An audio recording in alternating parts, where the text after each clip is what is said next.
GMA7, di ba? Nawala na si Tita Ida Henares. Pinalitan daw ito ni RC Baltasar na muntik na rin mag-resign. Biglang bumalik. Tapos kadikit pa rin dito si Tita Annette Gozon.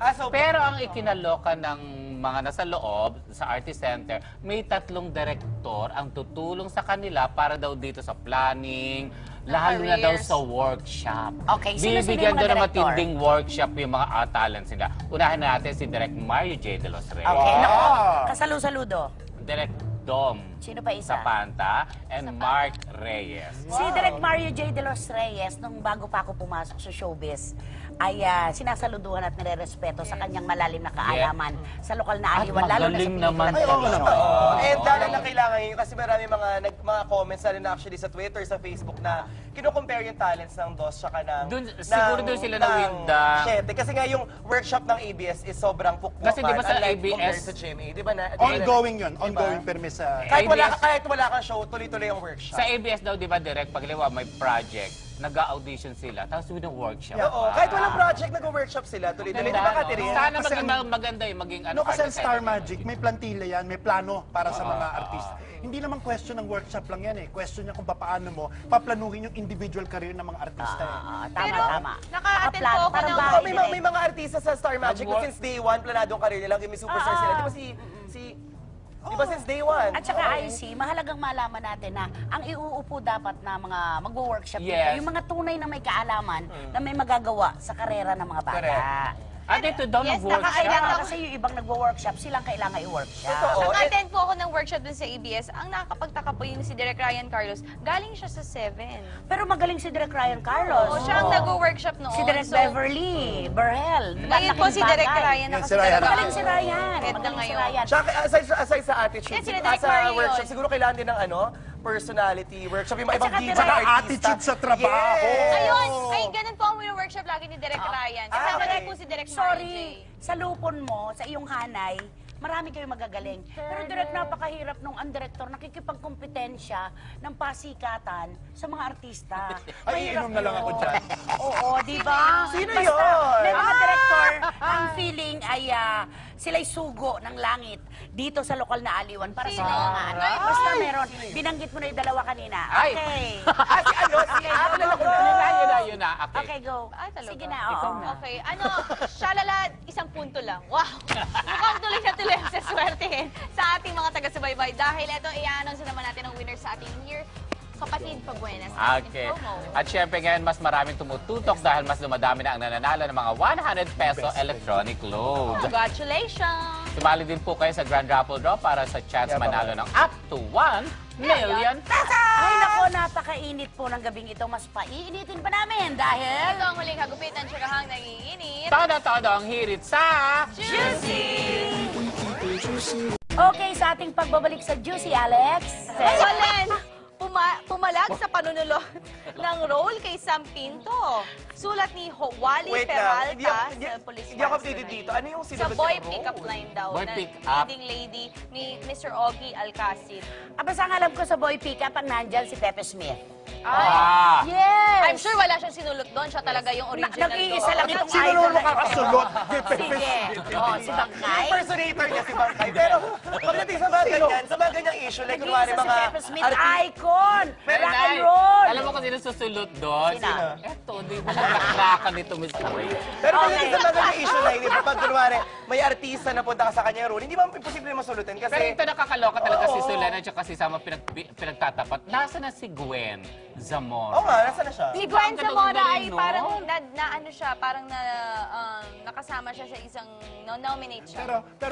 Pero siya lala, tandaan natin, sa boy pickup, ang mahalaga ay si Ogie, hindi ba? Yes! Ito mga dagdag na rekado sa sinigang ito. Okay. Si Gwen Zamora, napakagandang babae. No? Pero direct, nag-start tayo sa unang-unang opening ng ating. Bakit parang galit ka hanggang ngayon, third gap na? Gusto ko lang itanong. So what's bakit ganun? inside? What's inside your heart? Bakit nga Wait ba? lang, mas magagalit siya Masasagot later yan sa sa bago. ating Express Pasabog Top 1. Express pasabog top 1, John Lloyd Cruz, certified crush ng bayan. Isang grupo ng estudyante ang nagsagawa ng survey sa halos 3,000 kababaihang estudyante kamakailan. At ayon sa kanilang nakuhang impormasyon, ang Kapamilya Star ang pinakasikat na matinee idol sa ngayon. 60% ang nakuhang boto ni John Lloyd, kaya naman hindi nakapagtataka kung bakit humahataw sa box office ang kanyang mga pelikula. Iba talaga ang dating ni Papa John Lloyd na mukhang hindi naman siya ng imahe kahit pa nasangkot siya sa isang kontrobersya kamakailan.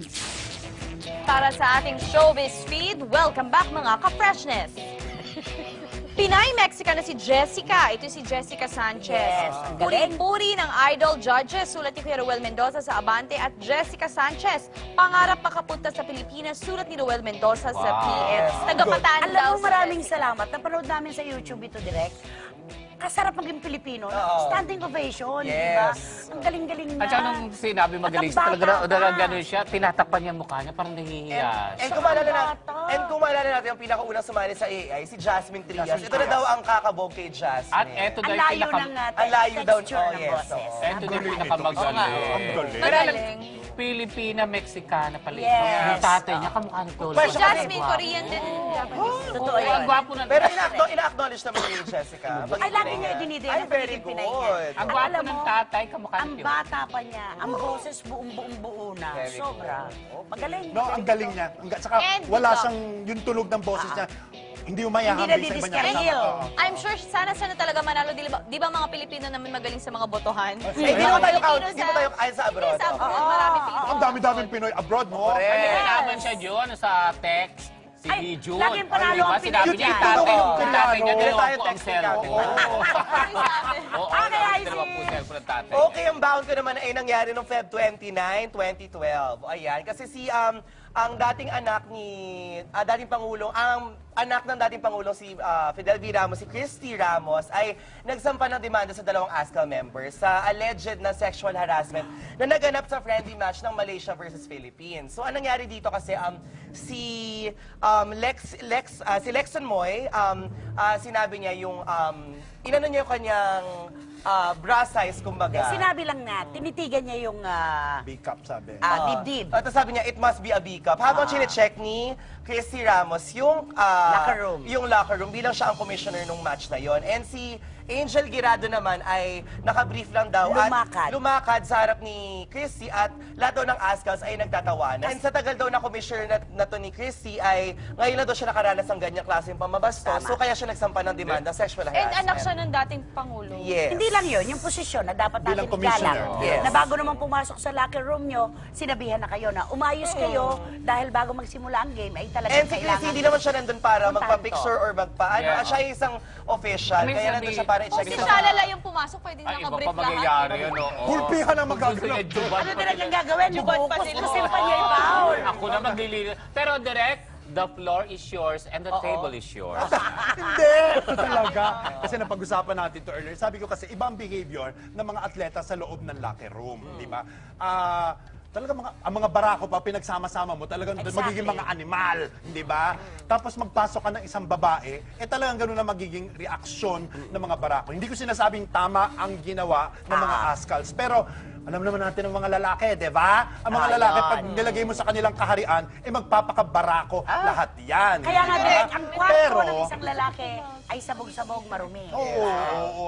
Pero siguro dapat lang mas lawakan ng pangunawa na ni Miss Christy. Ramos no na hindi naman siguro deliberate na malisosong pambabalahura yan. Nagpapakamacho lang yung mga barako. Siya bilang yan. person niya lang naman experience, baka pwede madaan sa magandang pag-uusapan. Pwede Kasi- sa fiscal.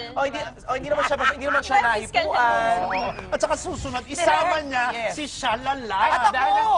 Dahil Kaya ako sinabi mo pinalit. niyan, I'll resign na sa Juicy, magiging commissioner na lang ako ng sports. Pinakinggan mo yan. Napakinggan natin yan, ha? Panindigan mo yan. Pero, tomorrow wala ka. pero Panindigan mo yan. on the lighter note, Pero, mas love ko talaga ang Juicy forever. no, pero sa tingin mo, Shalala, pumasok ka sa locker room ng mga lalaki na may mga pakpak sa suot. Tingnan natin kung hindi ka magulpi. Hindi, lalabas. Buhay ka Direct, lalabas, la- no? Lalabas pa rin ang kanilang pagiging barako sa mukha Hindi, niya. pag may pakpak Lalabas ako, si Shalala, may saksak na Hindi, dito. Okay, blind item na tayo. Para kay LV Torres, Mama Sakto si Pinteres. Charlotte. Lloyd Arceo, maraming salamat. Thank you so much. Dance na, dance Warren yan. Encarnacion ng Cat Saloon, thank you. Ikaw isa sa alalay na makeup, ha? Okay? Alalay ka lang dito. Darating yung artista natin, ha? Ako ang makeup artist. Sige. Ito na yung artista natin. Entertain the guest. Entertain the Surely. guest. Ano naman Okay? Entertain the guest. You give, ano, ha? The magazines. Okay, Ayan. okay. May darating tayo isang special na sexy actress, ha? Sexy actress ba Magpapaayos to? daw. Oo. Okay, good. Go. Ay, hello, sexy actress. Hi. Ay, Hello, kamusta kayo dyan? Hello. ay, ito mga magazines pa. Magbasa po muna kayo. Okay. Ikuha mo ng iced tea or Okay, coffee sure. or something o sago. Ito po, buko juice. Okay, sige, pakilagay na. sige Meron po. ba kayong noodles? Ay, wala po kaming noodles, pero pwede po kami pabili. So, kamusta naman po ang buhay may asawa, ma'am? Wala may asawa. Wala akong asawa. Kaya sino ba ito? Sino ba yan? Sino ba? Ito naman si Alex, magbibigay ng pangalan. Okay. Mali. Palitan. Mali. Okay, ayoko pala ng, Okay. ayoko ng noodles. Okay,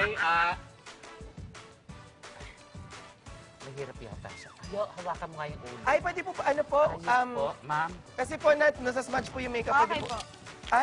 Ay, wait lang po yung magazine po. Naku, may kilala akong actress na ganyan. Ay, Naku. alikot. Ay, sige po. Ay, May wait lang kilala po. akong actress na ganyan. Sasapakin Sinusubsob ko yung ito, ulo. ha? Giraffe na.